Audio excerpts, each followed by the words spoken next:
Kaka weche chalo nyakora mogi kaka ing'eyo ni odiochieng' mar chariyo kochopo to nyaka wami sigand gweng'. E chenro mag ng'e gwenge ma kawuono nyakora mogi warango gweng' ma Ngege manitiere Nyakach e kaunti ma Kisumu. Bende ing'eyo sigand gweng' ma Ngege kaka nochakore? Mondo ing'e nyaka bed ni winjo duond Millicent Adhiambo ma ng'e gwengewa.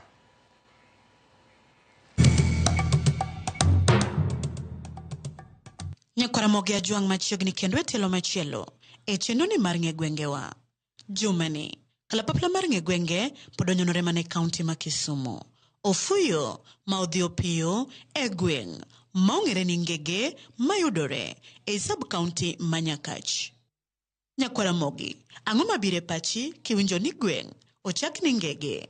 Mana kaka pile, wacho kod paro mopogore mag jogweng' e wi gino magiparo kotenore kod nono nying gweng' ma Ngege. Nying ni nobiro nikech joma dongo mane nitiere ka ema nochake ni Ngege Siri kane luwore gi kuo mane ni ka mane mang'eny ka. Nying mar Ngege ni nobiro ni en valley nikech tokwa kaendi wan gi plateau ma Nyabondo. Koro ne jodongo nwawinjo nochake ni Ngege. Ka wan oho piny to joka ni malo got. Koro ka bedo ni Ngege kama kite gi nitiere. Ngege ni gima nyalo miye chake nikech ge kod kite kanega kamoro e wach mar Luo, mane ma mi inyaluong kamoro ni Ngege. Nikech kama kite nitie to kod gego. Koro mago gi dholuo luongo ni ge, koro ng'ano luongo ni Ngege. Bang'o joparo mopogore e wi kaka jogweng' lieko kotenore kod gima dinemi chak gweng' ni Ngege. We koro wawinj anena adieri motenore kod kuko mar wach e wi nonro mar nying gweng' ma Ngege kendo kaka gweng' ni ne ochakore. Kane jo kuongo dak kaeri late 18th century ne gibiro to gibuoro e bwo lwendni mane nitiere. Koro kaka ne kinde dhi kaka ne gipuro to giyudo ka kite bende olawore ka mang'eny. Koro ne gikone ka iluongo ni Ngege. Ok Ngege to Ngege. To Ngege landore kod weche kata timbe mage. Ngege ni umbe landore kaluwore gi kaka wadak ka ma waonge kod kwe. Ka gimoro amora otimore tiwacho ni gino otimore Ngege. Lweny mosebete kindwa gi lang'o gi. Koro jo Ngege ne gin joma rotego kendo ne gisiro lweny. Koro nomigi nying mar jo Ngege Siri. Ne gisiro lweny sama lang'o monjo waka to gin ema gigeng'o, koro ok idhi Nyabondo malo. Imayo wadhok buok dhi te ma kore Ngege motimo ne waka. Polis ne wadhi omo kendwa Nairobi kwa dhi Mr. Rojode eka nokelwa jo anti-stock tech. Got wan go kama duong' iluongo ni got Kawaumbo, en kama pek kabisa kendo geche kwamega miyo wang'ere nikech geche kokwamo kanyo tibiro penj bwana ka iluongo nang'o ni mekwamo, to ng'ato biro nyiso ni ai kwame got mar Ngege ma Kawaumbo. Koro ne miyo wang'ere nikech geche kane idho got to kwamo kane pok ogoye lam kama. Koro sani koro goye lam lakini pod geche kwamo, geche maonge gi tek ahinya. Ngege lak nikech kit dak ma wadak go kod yawa malibamba kata jo Kalenjin. Wadak kodgi to nitie kinde ma kwe nitie kinde ma kwe onge. Sama kwe onge no to piny ngima ma ok Kenya kende winjo ne wan kod pek moro. Koro miyo nyingo mar Ngege landore. To bende nitie dongruoge ma gweng' ma Ngege osenyuolo nyaka ne ochakre. Gima ne ok ayudo ka ahinya en security ma sani ma light maneno ni. Koro wan kode matin, mak mana ni okete matin ma ok nyalre. Ndara wan go to joma bet nigi malo onge ndara, joma nigi malo go pi chendo kabisa.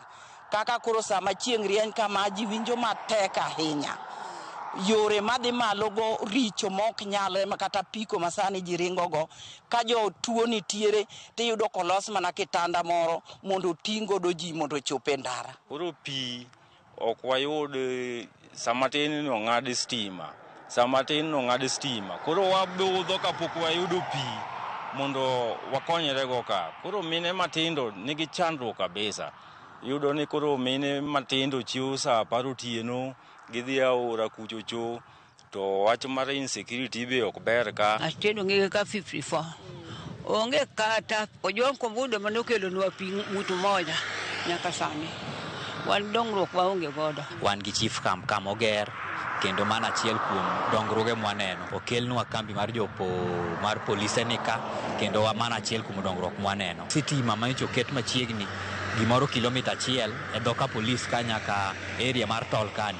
To kendo gino timore maber kabisa, nyaka nyocha ketnwa security light makani, lweny kuo mar dhok ma area makani koro dok piny. Koro dong mane imudho kocha, ke kori chako kama got nitie no michop nyaka Sondu, kendo ka kore dok yo Nyuongo kocha michop nyaka Stopamba. To skul mane nitie ne en achiel kende manochakore e 1945 iluongo ni Holo Primary School.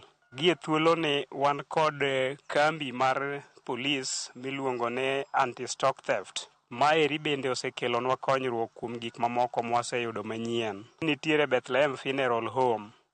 Maeri bende oger e Ngege kaeni. To kata bedo ni jogweng' ma Ngege kono dongruok achiel ariyo adek, rem mane ma pod gin go makokele gweng'ni to Ngege biro bedo gi dongruok makelo lokruok. Ong'er chandowa maka wapuro to ng'er ok nyal weyi, keti ni rita nyaka cham chiegi kore ka chieng' moro iyud kaka inyalo keyo. Koro wakwayo sirikal ni ka giyie gikonywa gi pi machandowa ka, gikonywa gi security light moa Katito to Tundo Sondo, gikonywa giwacho ng'er maka wapuro to nyalo chandowa, gikonywa gi yo ma e ndara kochomo malo tie got, mondo ka ji kata wan gi jatuo moro to wayud yot kaka jatuo wanyalo tero osiptal. Mine matindo gi a chiro Mudeko, koro ka gia chiro Sondu, okapu ni miting'o odhi. Majenzi gi gin jobless. Koro gibedo attack, imagi gik mane gidhi yudo, koro waonge mor ahinya. Wakwayo sirikal ni mondo Ngege odongi miwa chiro, mano wach namba 1. Namba 2, tayo rem mana kayo kuchopo nyaka Sondu tinegowa. Koro mano gima duong' ahinya mwakwayo. Ni ka sirikal nyalo yie to mondo konywa. Gimednwa street light mochop nyaka Sondu kata idhi nyaka got kama pekcha, mondo kapono ni gari okwamo kanyo to gine street light makwamo. To giketnwa go mar sola ma ikwayo na maduong' nikech sitima osiko lal to nyalo miyo jokuoge yudo nafas. Korwa kaeri chon ne wapidho pamba. Kawuono pamba no ok wanyal pidho nikech wakie kuma wanyalo tere kata wapidhe. Machielo, onego bedne wayudo pi. Sani ji wuotho chiegni kilomita 3. To wan gi pi miluongo ni Nyakach Water Supply manochakore higa mar 1987, 1987. Koro pigni osiko mana kaka ne en, onge extension mora mora mosetim mondo jowa mamoko be obed kode machiegni. Koro wakwayo ne ka sirikal oyie to mondo gi extend nwa line mag pigego mondo chop machiegni kod jowa. E wach pamba awagombo ne ka yot nitiere, to kaka wan e Nyakach mantiere Kisumu County, jinari miluongo ne Kikomi mondo yaw kae to wan be ka wapuro to wayudo ka material wage nyalo chopo maber kama idwarogie. Nyakwaramogi, mana kamano gi kanye mwachopo godo e giko matelo makawuono e chenoni mar Ng'e Gwengewa. Kik idhi mabor, med kete mane wang' jowi mari mar Ramogi nikech juma manyien bende aduogoni kod nonro mar gweng' machielo. Oriti masani, nyinga Millicent Adhiambo, kata kihero inyaluonga ni Nyaboma.